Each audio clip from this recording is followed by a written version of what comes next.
They say $15 can't buy anything these days. I used to believe that too until the morning my son and I bought a house with it. If you could even call it a house. It was more like a pile of broken wood pretending to remember what it used to be. But at that point, $15 was all we had left, and pretending was all I'd been doing for years. Pretending I still had control, pretending the world hadn't forgotten me. My name's Jacob Harlow, and this is the story of how a dead place decided to love us back. We'd been living in our truck for almost a year when I saw the sign. Property for sale, $15 as is. The cardboard was warped from rain, the letters fading. I thought it was a joke, but the kid beside me, my boy, Ethan, leaned over and said, "Dad, that's cheaper than gas." He wasn't wrong. The house sat at the end of a dirt road outside town, half swallowed by weeds, the porch sagging like tired shoulders. Still, something about it caught me. Maybe it was the way the light hit those broken windows. Or maybe I was just desperate for walls. We parked out front, stepping over trash and old beer cans. The air smelled like mold and rust. The realtor didn't even get out of his car, just handed me the deed and key through the window. $15, he said flatly. No refunds. I paid in crumpled bills, my hands shaking a little. The man drove off without another word. Ethan looked up at me, his eyes wide. "Is it really ours?" "Yeah," I said, staring at the house. "It's really ours." For the first time in months, I didn't feel like I was running. I felt like I'd arrived somewhere that didn't want to move either. The door was stuck, swollen from years of rain. I shoved it open with my shoulder, and a cloud of dust poured out like breath after a long silence. Inside, it smelled of rot and time wood, mildew, and something faintly metallic. The floorboards creaked under every step. A family of raccoons darted from the corner, knocking over an old lamp. "Guess we've got roommates," I muttered. Ethan laughed, and for that small sound alone, it felt worth the $15. The place was ruined, sure, but it was ours, four walls, a roof full of holes, and enough hope to patch both. We spent that first night on the living room floor, wrapped in old sleeping bags. Rain tapped through the holes in the ceiling and pooled in rusty pots I'd scattered around. Every drop made a sound like a heartbeat trying to remember its rhythm. Ethan fell asleep fast, but I didn't. I lay there staring at the shadows, listening to the house settle. It groaned and sighed like something alive. I whispered, "We'll fix you, old girl." And I swear I heard something shift in the rafters above me, like the place had been waiting for someone to say that. The next morning, sunlight poured through the gaps in the roof, turning the dust to gold. I brewed instant coffee on our camping stove, the smell mixing with damp wood. Ethan stretched beside me, grinning. "Smells like breakfast," he said. We started cleaning sweeping trash, throwing out old furniture that had turned soft from rot. In the kitchen, we found a pile of unopened letters sealed in a drawer. They were decades old, addressed to someone named Martha Lee. Most were never opened. The last one was, inside, a short note. "If anyone finds this place, forgive what I couldn't finish." The words hit harder than I expected. Forgive what I couldn't finish. They sounded too much like me. There was a name scrawled beneath it, Thomas Lee. Maybe her husband. I folded the letter carefully, like it was something sacred, and tucked it in my jacket. Ethan found a cracked photo frame on the counter, a woman standing by this same house, smiling in front of a garden full of sunflowers. "She liked it here," he said. "Yeah," I murmured, tracing the photo's edge. "Maybe she still does." Outside, the wind shifted. The house creaked again, almost like it was listening. We worked every day after that, I patched the roof with old tin sheets I scavenged from a scrapyard. Ethan cleared the overgrown weeds from the yard, uncovering broken flower pots and half-buried tools. Every nail we drove in made the place sound happier, steadier. One afternoon, while fixing a window frame, Ethan called out, "Dad, come look!" He was kneeling by the porch, brushing dirt off a small stone marker. It had one word carved into it: home. No dates, no names, just that. I didn't know who put it there, but it felt like a promise, a quiet one, the kind worth keeping.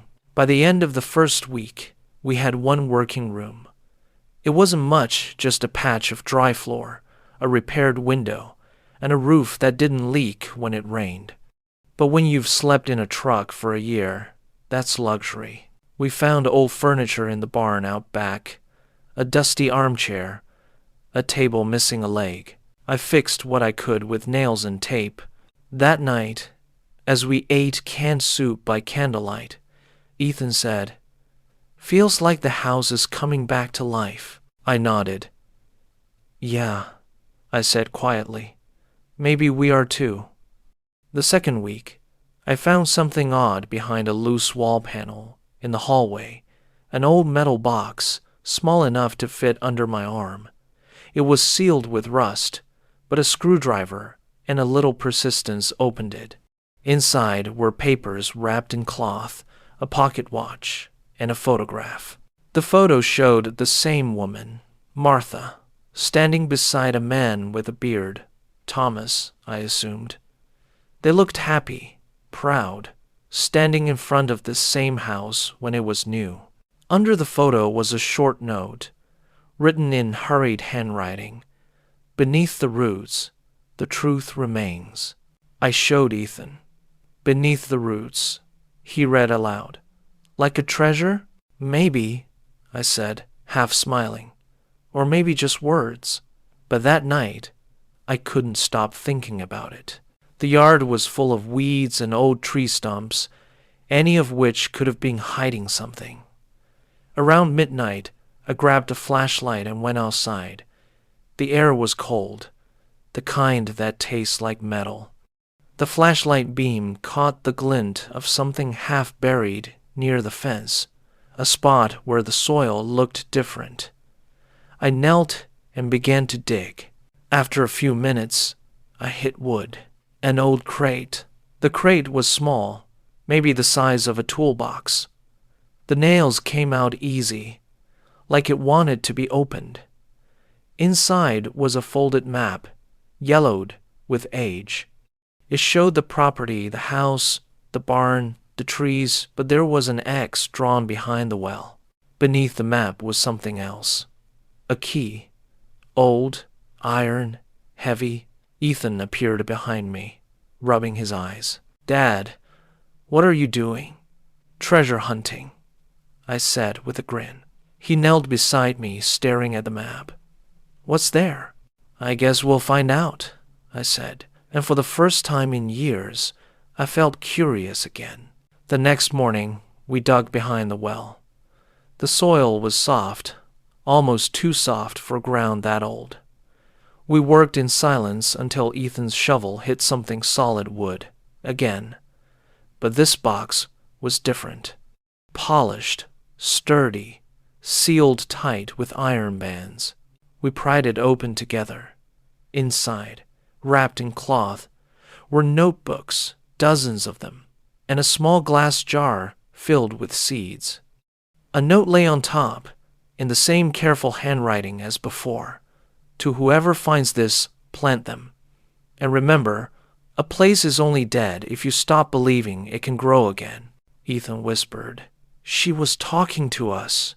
We planted the seeds that same day, right where the ground had been dug. Ethan watered them with the last of our bottled water, even though the sky promised rain. That night, as thunder rolled in, I thought about the words on that note. A place is only dead if you stop believing it can grow again. Maybe Martha had lost someone. Maybe she tried, to save the home before it fell apart.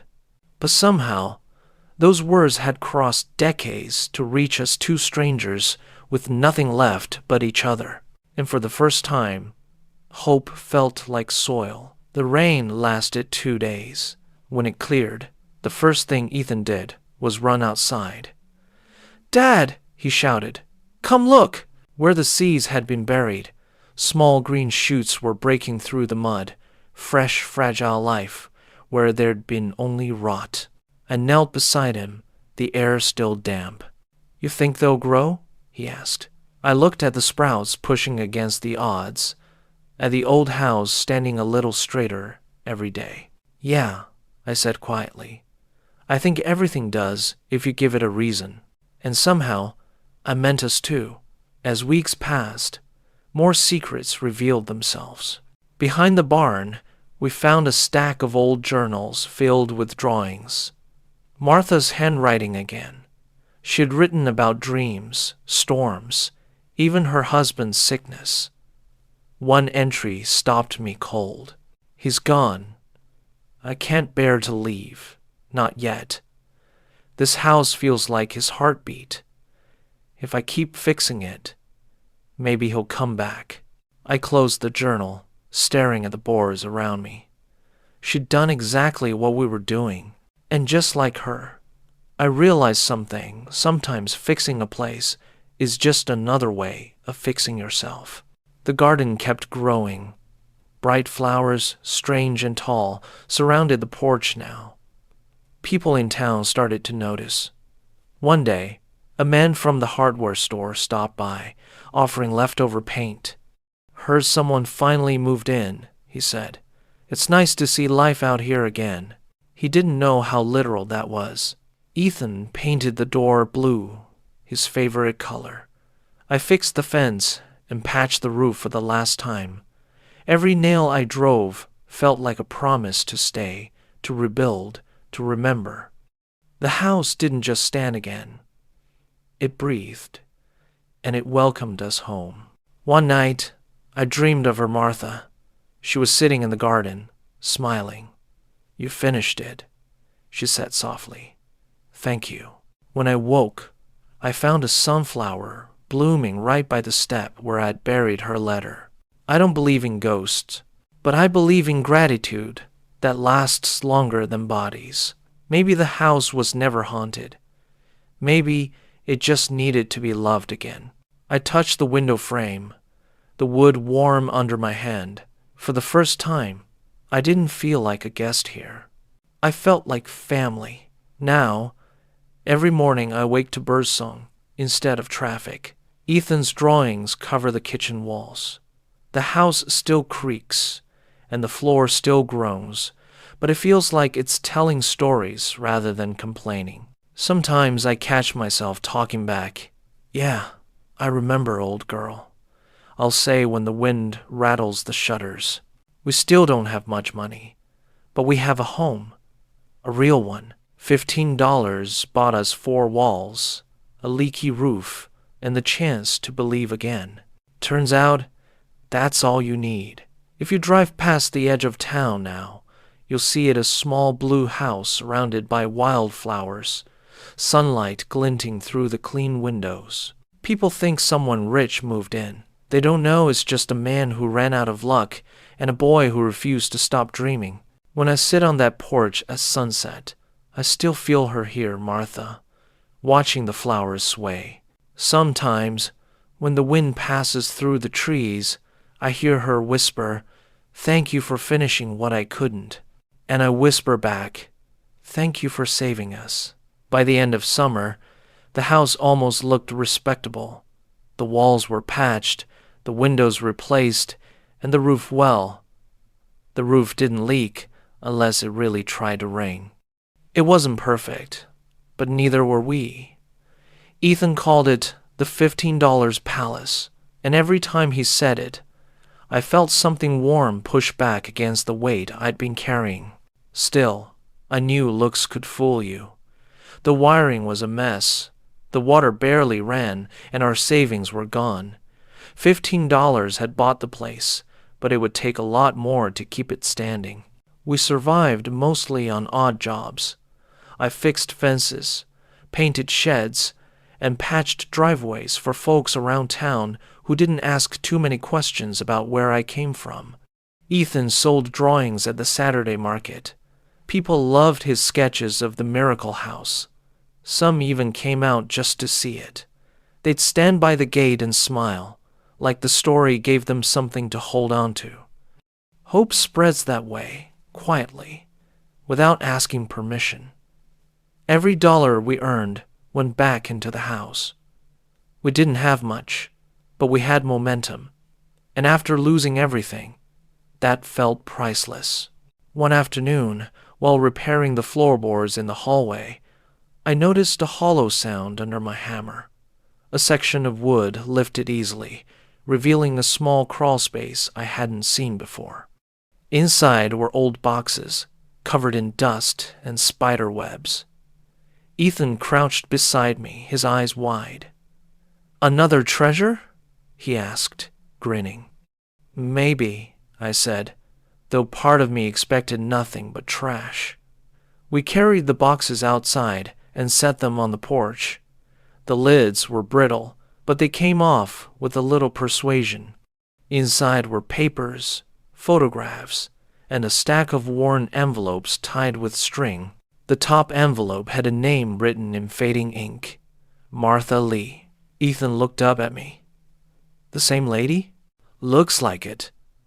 Inside were letters, dozens of them, written between 1956 and 1958.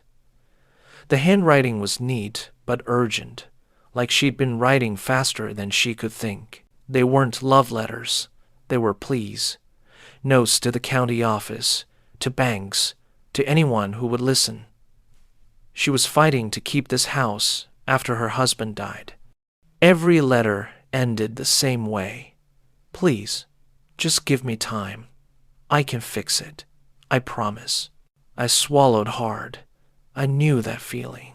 In another box, we found receipts, hardware stores, lumber yards, seed catalogs. She'd poured everything she had into this place. Her last note, dated July 12th, simply said, "They're coming tomorrow. If they take the house, they'll take what's left of him." Ethan asked quietly, "Do you think she lost it?"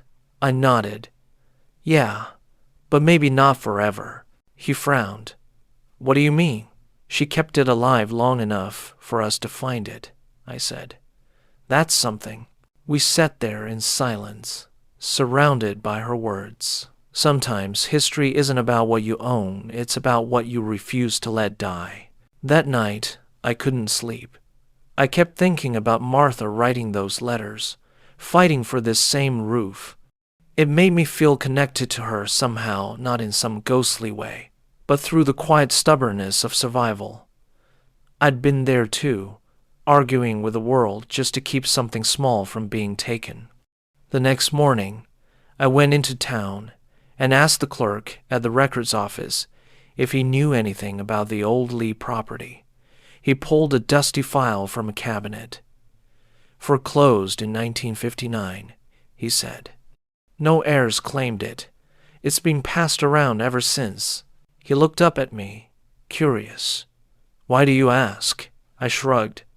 "Just fixing it up." He smiled faintly. "Good. That place deserves another chance." On the way home, I thought about how many hands this house had passed through, how many people tried, failed, and left. But we were still here, still trying. Maybe that's what ownership really is, showing up every day, even when it doesn't love you back yet. When I got home, Ethan was sitting on the porch steps with the letters spread out around him like fallen leaves. "She really didn't give up," he said softly. "Neither will we." We decided to keep the letters safe. Ethan found an old glass jar, and together we sealed them inside with wax, then buried it under the tree near the fence, the same one where we'd planted Martha's seeds months earlier. The flowers there were tall now, bending in the late summer wind. "Why bury them?" Ethan asked. Because stories belong to the earth, I said. They grow better that way. He didn't fully understand, but he nodded anyway. We marked the spot with a flat stone, and the word thanks scratched into it with a nail. Simple, honest, enough. Money was getting tight again by September. Gas prices went up, and my part-time work slowed down. Some nights, I skipped dinner so Ethan could have seconds. He noticed, of course. You can't fix the house if you starve, he said one evening. I smiled. That's what coffee's for. But he was right. I was wearing myself thin. Then, one Sunday morning, while cleaning the barn, I found something wedged between two floorboards, a metal tin labeled Lee and Sons Carpentry. Inside were old coins, a few rusty nails, and a folded certificate. Property, tools, and rights transferred to Thomas Lee, 1951, a reminder that he built this place with his hands, just like us. At the bottom of the tin was another folded note, brittle but legible. If this house ever falls apart, know that it wasn't from lack of love. Ethan read it aloud, his voice soft. That's kind of sad. Yeah, I said, but also honest. He thought for a moment. So we're finishing what they started. Exactly. We decided to name the garden the Lee Patch in their memory. It wasn't much, just some flowers, a few vegetables, but it felt like a tribute. Sometimes the best you can do for the dead is keep their work alive. Autumn came early that year. The leaves turned gold before we were ready, and the nights grew cold. We hung plastic sheets over the windows and stuffed rags under the doors to keep the wind out. The stove barely worked, but it was enough. One night, I caught Ethan sitting by the fire, holding one of the old photos we'd found. Dad, he said, if people like them had this house before, how come we got it for $15? I thought about that for a while. Because the world forgets things that can't sell easy, I said. But forgetting doesn't mean worthless. In October, a reporter came by. Word had spread in town about the man who bought a house for $15. She wanted to take pictures and ask questions. I almost said no, but Ethan convinced me. Maybe someone out there needs to hear it, he said. So I told her everything, how we found it, fixed it, and made it ours again. She wrote an article titled, "The House Hope Built." A week later, donations started showing up: tools, paint, even a working heater from a retired plumber. Turns out, when you rebuild something, people want to help keep it standing. By winter, the house was warm, alive, and full of laughter again.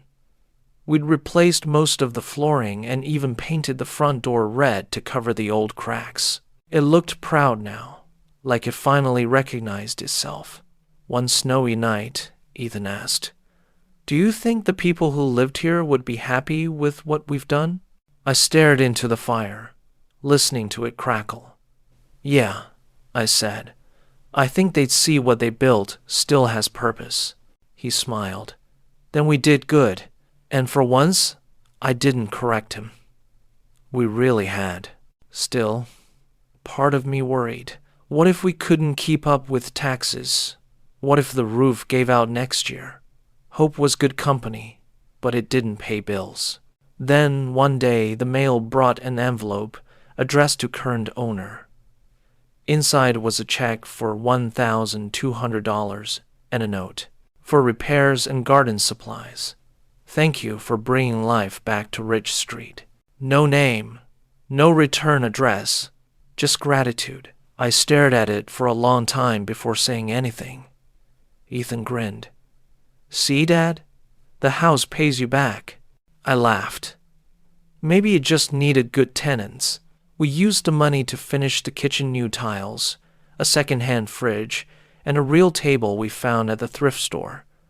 For the first time since I could remember, We sat down to a proper meal. Ethan insisted we say grace, something his mom used to do. When we finished, I looked around the room, the patched walls, the mismatched chairs, the smell of soup and clean wood, and realized this wasn't a project anymore. It was a home, not perfect, not fancy, but alive. And in that small, quiet moment, I understood what $15 had really bought. Belonging. By spring, the garden was wild with color. Tulips, daisies, and even a few stubborn sunflowers had pushed their way through the soil. People in town started calling it the Little Blue Miracle. Some came just to walk the fence line and breathe. I didn't mind. Funny, Ethan said once, watching them. We came here to hide, and now everyone wants to find us. Guess that's what happens when you fix something the world gave up on, I said. He thought for a moment, then smiled. Kinda like you and me. I laughed. Yeah, kid, exactly like that. Sometimes I still go through the old boxes we found. I read Martha's letters, look at Thomas's sketches, and feel like I'm shaking hands with time. They weren't special people, just stubborn ones. The kind that keep showing up even when it hurts. And maybe that's what I'd become too. I used to think broken things stayed broken. Now I know better. Sometimes the cracks just make room for light to get in. Ethan's drawings got better that year. He sketched every corner of the house, the patched roof, the creaky porch, even the dented mailbox. One of his drawings won a prize at school. The teacher said it captured hope. I framed it and hung it right over the kitchen table. Every time I see it, I think of the day we bought this place for $15 and how that number used to sound like a joke. Now it's a prayer, a reminder that even small chances can change everything if you're brave enough to take them. We still get rain through the roof sometimes. The wind still howls down the chimney like it's trying to talk us out of staying. But we stay anyway, because this house isn't about comfort, it's about choice. The choice to fight for something that's worth fighting for, even when nobody else sees it. Sometimes I catch Ethan staring out at the garden at sunset, quiet and content. You think we'll live here forever? He asks. I smile. Forever is a big word, but we'll live here long enough to make it matter. If someone asked me today what $15 can buy, I tell them more than you think. It can buy a second chance, a reason to wake up, and a place to plant what you believe in. It can buy a story worth telling. Now, when strangers stop by and ask about the house, I tell them the truth about Martha, the letters, the work, the hope, and every time I do, they smile like they remember something they forgot. Because deep down, we all need to believe that broken things can be rebuilt. And sometimes, they really can. It's been 3 years since the day we bought the house for $15. Sometimes, I still wake up expecting to see the ceiling of the truck, that dented roof above me, the gray light leaking through the glass. Then I open my eyes and see sunlight pouring through clean windows, a roof that doesn't drip anymore, and a kitchen that smells like coffee and wood smoke. I still can't get used to it, this quiet, steady kind of peace. It doesn't shout like luck. It hums, soft and certain, like something you built with your own hands and finally earned. The garden came first, then the fence, then the porch swing. Every piece of this place holds a memory. Now our work, our laughter, our mistakes. Ethan is taller than me these days. He's 16 and has a habit of talking about the future like it's already waiting for him. Dad, he said once, when I go to college, you'll keep the house, right? I smiled. I'll try not to burn it down. He laughed, but behind his grin, I saw pride. This place raised him. Maybe it raised me too.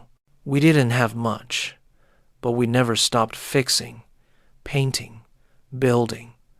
There's something about manual work that teaches you things no book ever could.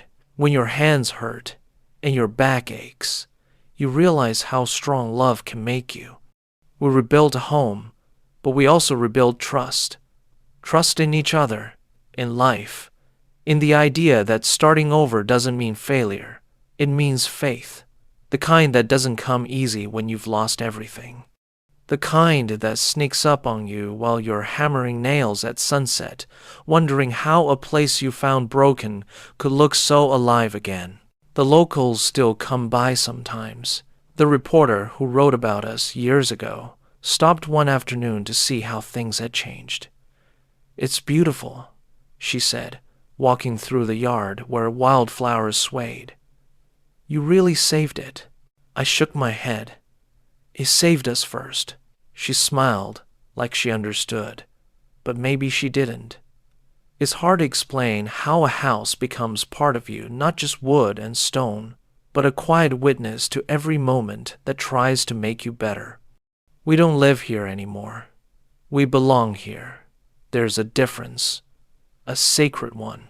One spring morning, while clearing the shed, I found one last box I'd somehow missed. It was tucked behind a broken workbench, sealed with tape yellowed by time. Inside were more papers, old deeds, repair receipts, and one letter, unsigned. It said, "Whoever takes care of this house takes care of us. Keep building. Keep believing." I didn't know who wrote it. Maybe a family member of the Lees, maybe a neighbor. But those words felt like they'd been waiting for me to read them, because that's exactly what we were doing, building and believing, one day at a time. Ethan framed that letter and hung it by the front door. "Now everyone who walks in has to believe too," he said. He wasn't wrong. Over time, this house became more than just ours. It became a stop for others who needed help. Folks who'd lost jobs or homes came by, and we always found space for one more sleeping bag, one more plate of food. We didn't have much, but we shared what we did have, warmth, and somehow it multiplied. Kindness works that way. It never stays small.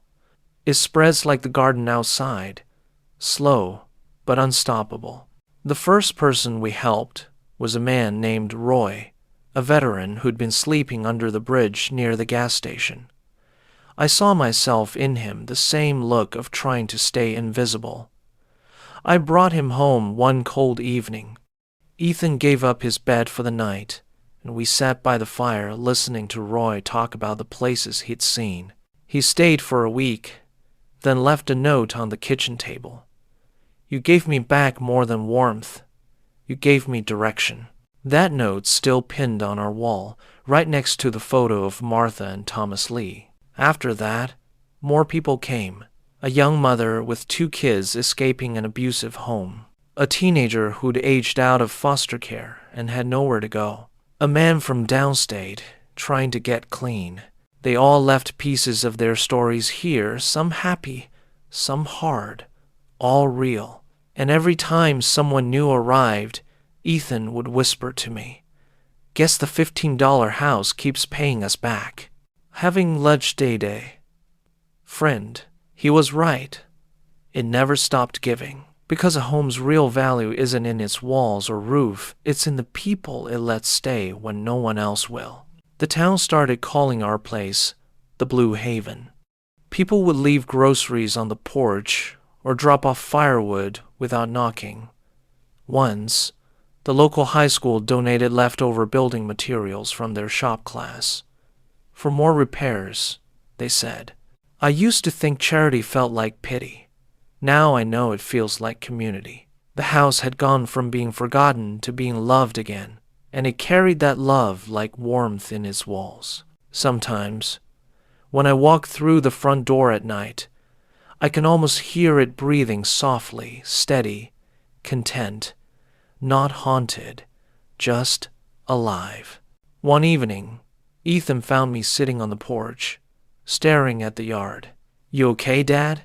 he asked. I nodded. just thinking how far we've come." He sat beside me, silent for a while. "You ever miss Mom?" I swallowed. "Every day. She'd like it here," he said. I smiled. "Yeah. She'd probably tell me to repaint the door." We both laughed. Grief never really leaves you. It just learns to live quietly in the corners. But here, in this house, even grief had softened. It didn't hurt like before.